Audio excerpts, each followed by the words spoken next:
If you want to get in contact with me, the best way to do it is on Instagram. If you just want to say what up, if you want to tell me you love my videos, you can tell me you hate my videos, but the best way to do that is on Instagram.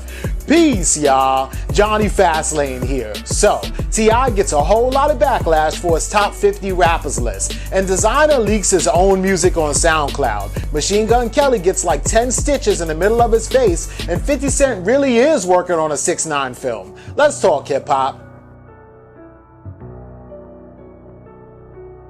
Yesterday we talked about a couple of lists, right, that rappers came out with. So, you know, a list went viral about the top 50 rappers in Atlanta only, and that was Gucci Mane's list. Well, he didn't make it, but he was like, yo, what the fuck, and all that, right? But anyway, so T.I. also dropped a list yesterday, right? And he dropped a list of the top 50 greatest rappers of all time, not just Atlanta. So we talking about rappers from the West Coast, rappers from, you know, everywhere, New York, everywhere, right? And T.I.'s list, as y'all can see right here, was kind of crazy, right? So first of all, he put, you know, Pac is his top 5 wasn't too bad, right? So top 5, you got Pac, Jay-Z, Biggie, Snoop, Kanye, and that's it. Pac, Jay-Z, Biggie, Snoop, and Kanye, right? The top 5 wasn't bad because in my top 5, I have 2 of those rappers in my top 5 too, Snoop and Jay-Z, right? I don't have any dead rappers on my list, so there's no Biggie, no Pac, none of that on my list. But I think he's wildin' with putting Kanye as number 5 in front of Drake, in front of Andre 3000, in front of, you know, Nas, like Kanye in front of Nas, like, come on, right? But anyway, so a lot of people was getting at him. It was noticeably, you know, missing a lot of female rappers. Lauryn Hill is on here at number 16, even though I think Lauryn Hill should maybe be top 50, but like 45 or something like that, not 16. And also, that's the only female that's on here, right? So a lot of people were getting at him, like, where's Nicki Minaj? You know, where's Lil' Kim, right?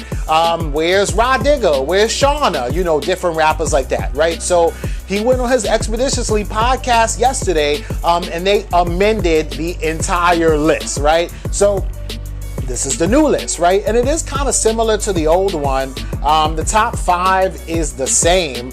He moved Andre 3000 up a little bit. Instead of having Drake, he moved Andre 3000 down a little bit, I should say. Then he put Drake as number 6. Before, in the old one, you know, Andre 3000 was number 6, right? The crazy thing is, like, I know that T.I.'s not trying to offend anybody. You know, somebody that he's really cool and close with, Killer Mike, is number 50 on this list, right? Yesterday, somebody else that he was really close with, Jeezy, was number 49, right? And I thought that was insane. Jeezy moved up, though, a little bit. Now Jeezy's number 30, right under Gucci Mane, who's 29, right? The thing that really kills me, though, is that how is Redman all the way at number 46 when you have Eminem at number 7, right? When Eminem admits that he got his style from Redman, right? So I want to make a point of that because the whole situation is that T.I. was explaining why Lil' Kim goes in front of Nicki Minaj, right? So he basically said that, yeah, you know, Nicki Minaj is good and she's the top selling female rapper ever, but without a Lil' Kim, there would be no Nicki Minaj, or not the Nicki Minaj that we kind of know today, right? And I got you, I feel you. So you're going to give the higher spot on the list to the pioneer, not to the person that came after them. And I get that. So then why is Eminem again so high up on the list, number 7, and then Redman is number 46, right?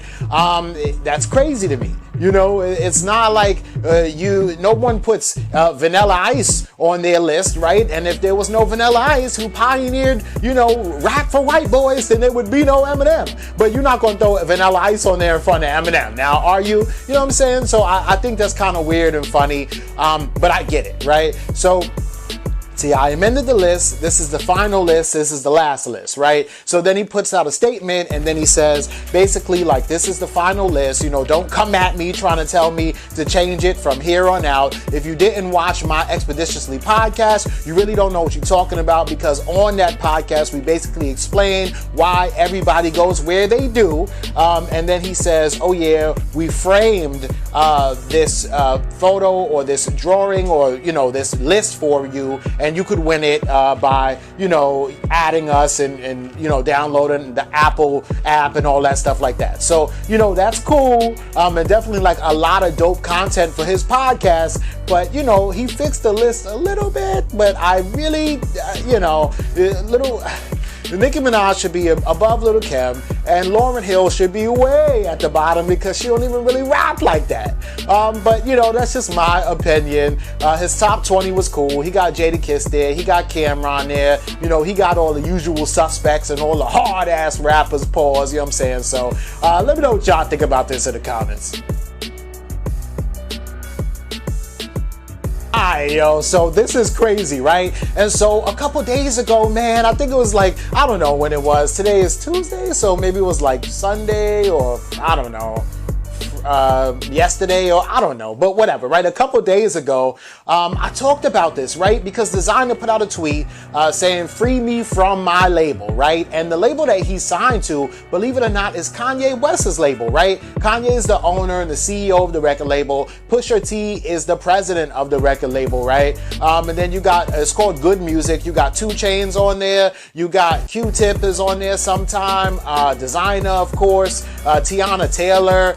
Kid Cudi, I don't know if he signed to them, but he does a lot of stuff with them. But Big Sean is on the record label, like these people, right? And definitely Desiigner, right? So the whole thing is that Desiigner, he's like, please free me from my label. He didn't want to be on it. And I guess he was like really upset that, you know, they wouldn't put out his music, or they're not putting any push or any money behind his project, right? But come on, think about it. You're signed to Kanye West. He can't even mentally get it together to put out his own project, right? Yandy leaked and, you know, whatever. And then all of a sudden he was supposed to come out with Jesus is King, but that never came out, right? He's got people waiting. It seems like the only albums that are really coming out and are really comprehensive are Pusha T's and Tiana Taylor's, because they are super involved in the whole entire process of making their own album and their own music, right? So Desiigner last night, yo, goes on SoundCloud and leaks his own album, yo. And the name of the album is called Fuck Good Music, okay? So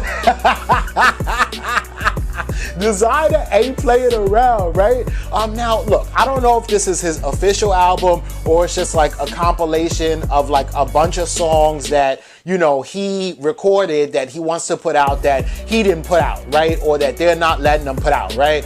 And it's been deleted off of SoundCloud ever since last night, but I did find it in other places, and I do have the album. It's 23 songs. Like, Desiigner went hard, and that's what I'm saying. This is why I don't think it's a full album, because if it was an album, you would think it'd be like 12 songs, maybe 11, tops 15, but 23 songs sounds like Desiigner just said, I'm putting out everything that I recorded over the past 2 years, right? But the songs on it are actually pretty good, even though, you know, one song is super short. It's like a hook and like half of a verse. So it sounds like that maybe is like unfinished too. And that was the song with French Montana and him. But he had 3 songs with French Montana on here, right? So he's got a song with Rich. The very first song in there is Rich the Kid and Famous Dex. There's a song with The Dream on here. Swiss Beats is on here. He's got a song with Jeremiah. He pretty much has a feature on every song, right? He has a song with Party Next Door, a song called Tap Out with French Montana. That's not the super short one. He's got a song with G.o.o.d, that's fire. A song called Ecstasy, that's him by himself. Another song, Dropping Bands with French Montana, that's the short ass song. That song was like 1 minute and 20 seconds, right? He's got another song with Jeremiah. He's got Made in Tokyo is on this. Another song with French Montana.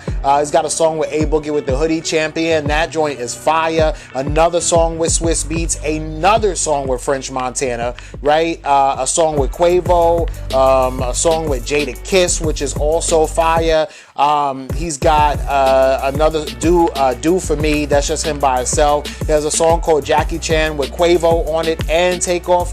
He has a song with King Los on here. Hula Hoop is just him by itself. And a song with SpongeBob, called SpongeBob with A Boogie with the Hoodie, right? Now, so far, you know, what I've heard from the joint, from the album, is good, but I only listened to it once because it just came out last night and nobody knew because it was a leak, and apparently Desiigner leaked it himself, right? So I don't know what the record label's gonna, I mean, he's trying to get dropped. Like, he will be happy if they drop him off the record label. Like, you know what? You're fired for doing something like that. And he'd be like, hell yeah, right?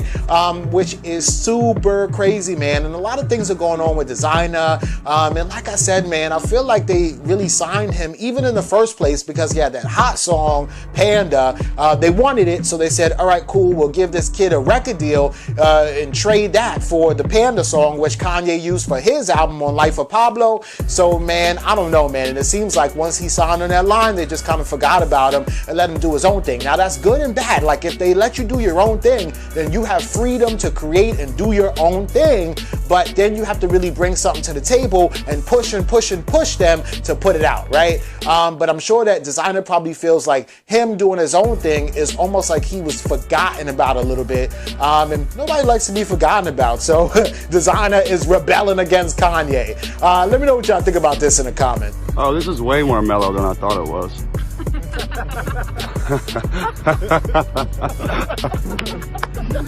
So, Machine Gun Kelly is on tour right now, and he was linking up with his daughter, right? And his daughter's so cute, right? Like, she's just chilling there. She's like, yo, what up? Whatever, right? But I guess they was outside playing, right? And he's on tour with Young Thug, right? And it's fire. Like, think about Machine Gun Kelly and Young Thug together, like, on tour. Like, that was, whoever thought of that should get a raise, right? Because that's smart as hell, right? But anyway, so both of them on tour, chilling, whatever, like that. Machine Gun Kelly is outside, like, playing around with his daughter, whatever, like that. It seems like he probably got, like, hit in the face because he didn't really explain, you know, on social media, Twitter, Instagram, or anything like that, what actually happened to him, right? But it seems like he's outside. It doesn't seem like makeup. Some people were thinking, like, yo, is that makeup? It looks real, you know, and I think that it is real. He must have got nicked in the face. He thought that, you know, it was really bad. And then, you know, I guess his face just started bleeding and bleeding, and you could see, like, the blood in his mouth and in his teeth and everything like that. And his daughter, she must be like 11 years old. She's just like laughing and smiling right along with him, which is crazy because if I was an 11-year-old kid, I would be concerned about my pops. Like, are you okay? But if he's just smiling and then taking a selfie or whatever like that, then, you know, I guess he's fine, right? So the reason why I don't think this is makeup is because he actually went and had to go get stitches, right? So here he is now with the stitches, and it's stitched up, and it looks like it's between like 8 and 10 stitches, like in the middle of his forehead, right? No crazy, like, you know, injury to where it's gonna like harm him. I don't think he got ran down on or anything like that. I think it was an accident. He obviously was with his daughter when it happens, and it looks like they were outside, like in an open field or in a park or something, playing around. So I'm guessing it has something to do with it. And then, you know, things like this happen, but it's a good thing that Machine Gun Kelly is okay. And just that imagery with that blood dripping down his face and everything looks crazy. Let me know what y'all think about this in the comments. So 50 Cent ain't playing, yo. Ever since the success of Power, like, he's been really making moves more on like the film side and the TV side and everything, right? So he's talking about producing, and I mean, it's already in the works, right? This docu-series called A Moment in Time, right? Where it's gonna focus on 2 stories per season, and it's gonna devote probably like 6 to 8 hours per story, right? And I guess a moment in time is something that's supposed to just isolate what happened, like the feel, the vibe, you know, with the mindset of everybody during that time, right? So for the first season of A Moment in Time, he's going to be talking about 2 stories, right? One 6ix9ine and then one Snoop Dogg, right? And their legal issues, right? 50 Cent actually said he's going to include his own story in this series too, but not, you know, season 1, just sometime, you know, down the line, right? He's also going to be talking about Jimmy Henchman, right? Who is the boogeyman of Brooklyn, like way back in the day. Jimmy Henchman is a Haitian dude from the same hood as like Bobby Shmurda, and Jimmy Henchman actually was one of the dudes that shot Tupac back in like 1995 or 4 or whatever, when Tupac got shot 5 times at Quad Studios, and Tupac got shot in the head, but he didn't die, right? And that's when Tupac felt like Biggie got him shot, which Biggie did not. Biggie didn't even know that he was gonna get shot that night, but I guess Tupac felt like since Jimmy Henchman is from Brooklyn and Biggie is from Brooklyn, Biggie probably heard, you know, through the grapevine that Tupac was a target before it happened, and Biggie at least could have done something to stop it or to hold off these dudes from doing it, but Biggie didn't have no power like that in the streets like that. He couldn't tell a Jimmy Henchman, no, don't do what you do. Like, that's not even the hierarchy that Biggie is from. Biggie's from Bed-Stuy, Jimmy is from Flatbush, you know what I'm saying? So I don't think Biggie could have stopped that at all, but Tupac blamed the fact that he got shot on Biggie, and that's how the whole East Coast West Coast battle started and all that, right? But we're back, we're talking about 6ix9ine, right? So the whole situation is, though, that 6ix9ine is gonna be starring in this docu-series, but not really starring in it, but it's gonna be like the rise and fall of 6ix9ine's whole entire story, right? And then Snoop Dogg too, right? Not the rise and fall of Snoop Dogg's story because he's still on a high, but it's gonna be a moment in time. So they're talking about that one time where Snoop Dogg was on trial for murder, right? And they'll, you know, he's gonna break that whole situation down, probably get some, you know, interviews from Snoop from back in the day during that time or whatever like that. But if y'all can remember, like maybe 91 or 92, murder was the case and Snoop Dogg beat a murder trial, yo, which was crazy. But I think it was like some self-defense kind of thing or whatever. But hey, I don't know the whole story, so I'm gonna watch the docu-series and y'all should watch it too, and then we both would know about what happened. But let me know what y'all think about this and everything else in the comments down below. Don't forget to like, comment, share, subscribe. Make sure you hit that notification bell. Follow me at Jonny Fastlane on Instagram, and y'all already know what to do. Peace.